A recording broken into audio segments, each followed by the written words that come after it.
భగవద్గీత 4వ అధ్యాయము దివ్యజ్ఞానము. దేవదేవుడైన శ్రీకృష్ణ భగవానుడు పలికెను, నశింపు లేనట్టి ఈ యోగశాస్త్రమును నేను సూర్యదేవుడైన వివస్వానునికి బోధించాను.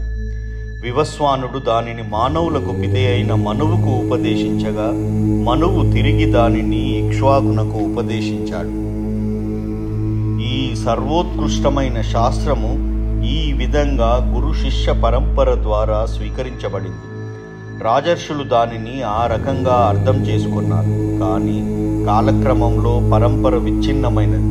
అందుకే ఈ యోగము నశించినట్లుగా కనిపిస్తున్నది. నీవు నా భక్తుడివి, అంతేగాక నా మిత్రుడివి.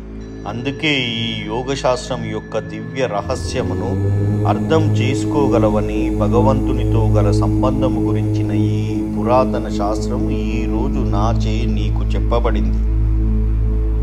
అర్జునుడు పలికెను, సూర్యదేవుడైన వివస్వానుడు జన్మచే నీకంటే పూర్వుడు. మరి ఆదిలో నీవు ఈ శాస్త్రమును అతనికి బోధించావనే విషయమును నేనెట్లా అర్థం చేసుకోగలను?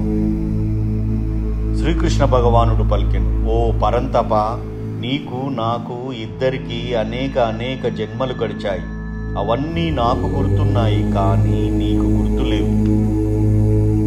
నేను పుట్టుక లేనివాడనైనా, నా దివ్యదేహము ఏనాడు నశింపనిదైనా, నేను సకల జీవులకు ప్రభువునైనా, నా ఆది దివ్య రూపంలో నేను ప్రతి యుగములో అవతరిస్తాను. ఓ భరతవంశీయుడా, ఎప్పుడెప్పుడు ఎక్కడెక్కడ ధర్మము క్షీణిస్తుందో, అధర్మము చాలా విస్తృతంగా పెరుగుతుందో ఆ సమయంలో నేను అవతరిస్తాను. సాధువులను ఉద్ధరించడానికి, దుర్మార్గులను నశింపజేయడానికి, అలాగే ధర్మమును నెలకొల్పడానికి ప్రతి యుగంలోనూ నేను అవతరిస్తాను.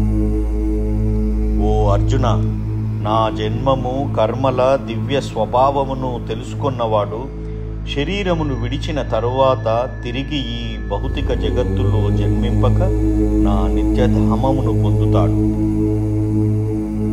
ఆసక్తి, భయము, క్రోధము నుండి ముక్తులై నాయందే సంపూర్ణంగా మగ్నులై నాకు శరణుజొచ్చి పూర్వము ఎంతో మంది నన్ను గురించిన జ్ఞానంతో పవిత్రులయ్యారు.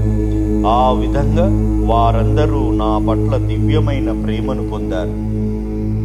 ఎవ్వరూ ఏ విధంగా నన్ను శరణుజొచ్చుతారో ఆ విధంగా వారిని నేను అనుగ్రహిస్తాను.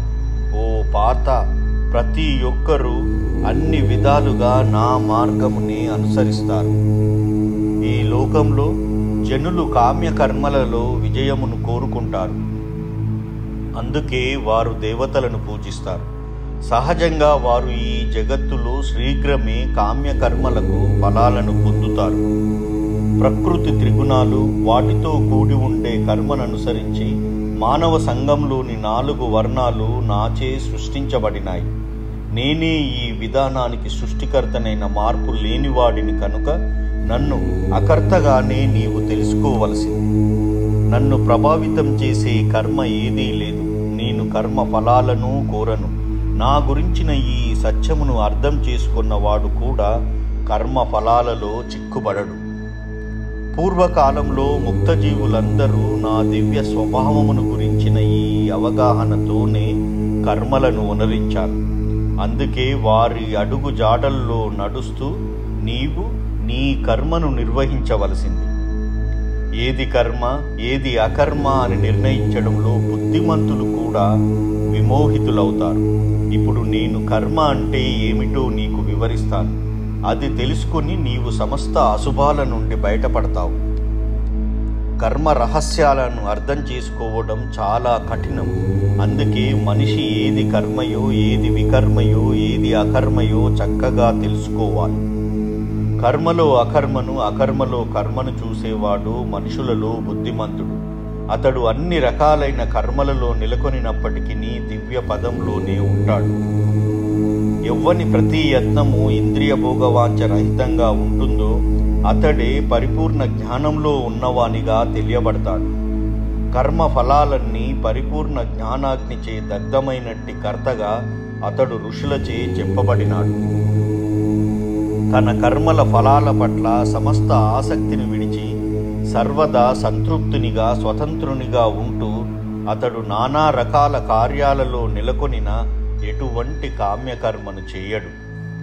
అట్టి అవగాహన కలిగిన మనిషి పూర్ణంగా నియంత్రించబడిన మనోబుద్ధులతో వర్తిస్తూ తనకున్న వాటిపై స్వామ్య భావనను విడిచిపెట్టి కేవలము దేహ అవసరాల కొరకే పనిచేస్తాడు. ఆ విధంగా పనిచేస్తూ అతడు పాపముచే ప్రభావితుడు కాకుండా ఉంటాడు. దానంతటా అదే వచ్చిన లాభంతో సంతృప్తి చెందేవాడు, ద్వంద్వాల నుండి విడివడినవాడు, అసూయ లేనివాడు, జయాపజయాలలో స్థిరునుగా ఉండేవాడు, కర్మలు చేస్తున్నప్పటికీ ఏనాడు బద్ధుడు కాడు. ప్రకృతి గుణాల పట్ల సంగత్వం లేనివాడు, దివ్య జ్ఞానంలో పూర్తిగా నెలకొన్నవాడు అయిన మనిషి యొక్క కర్మ పూర్తిగా జ్ఞానంలోనే లీనమవుతుంది. స్వీకరించేది బ్రహ్మము, సమర్పించబడేది కూడా అదే ఆధ్యాత్మిక స్వభావం అయిన ఆధ్యాత్మిక కలాపాలకే పూర్తిగా అర్పణం చేసే కారణంగా కృష్ణ భక్తి భావనలో లగ్నమైన వ్యక్తి తప్పక ఆధ్యాత్మిక లోకమును పొందుతాడు.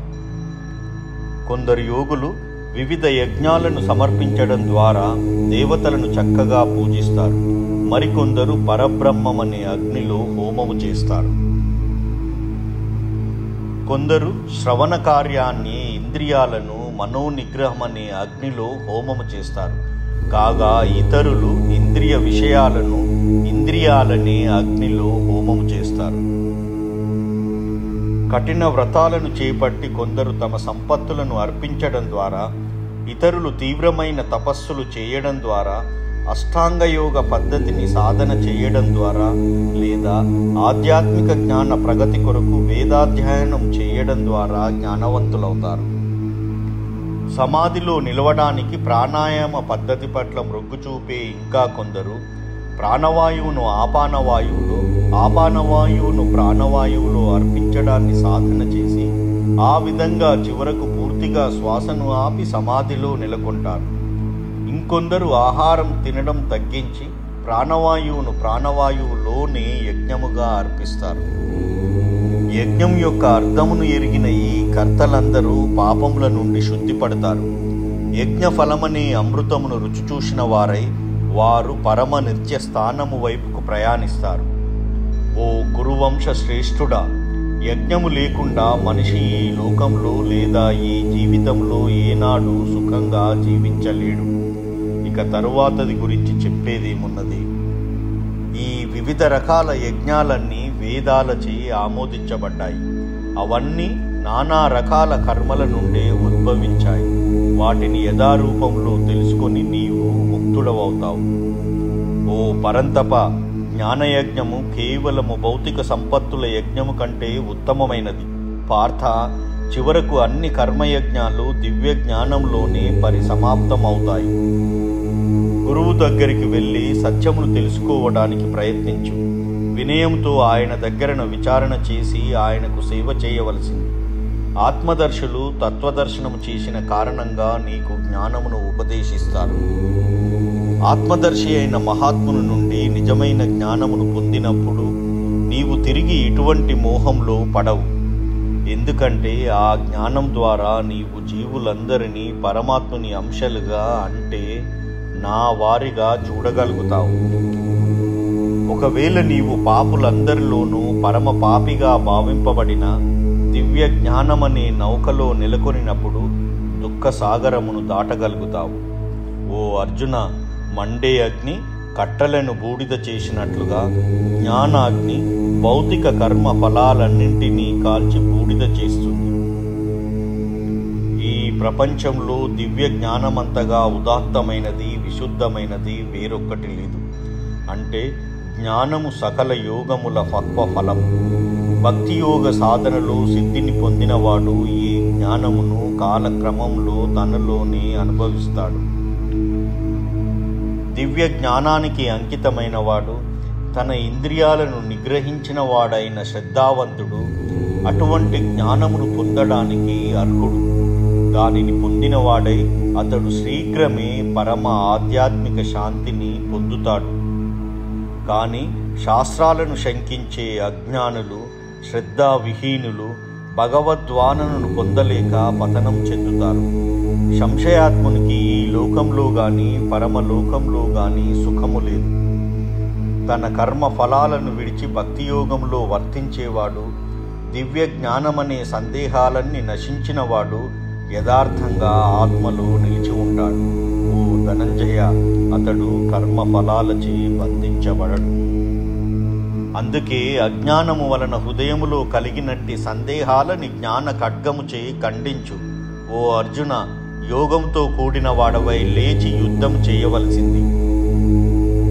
శ్రీమద్ భగవద్గీతలోని దివ్య జ్ఞానము అని 4వ అధ్యాయము సమాప్తము. జై శ్రీరామ్.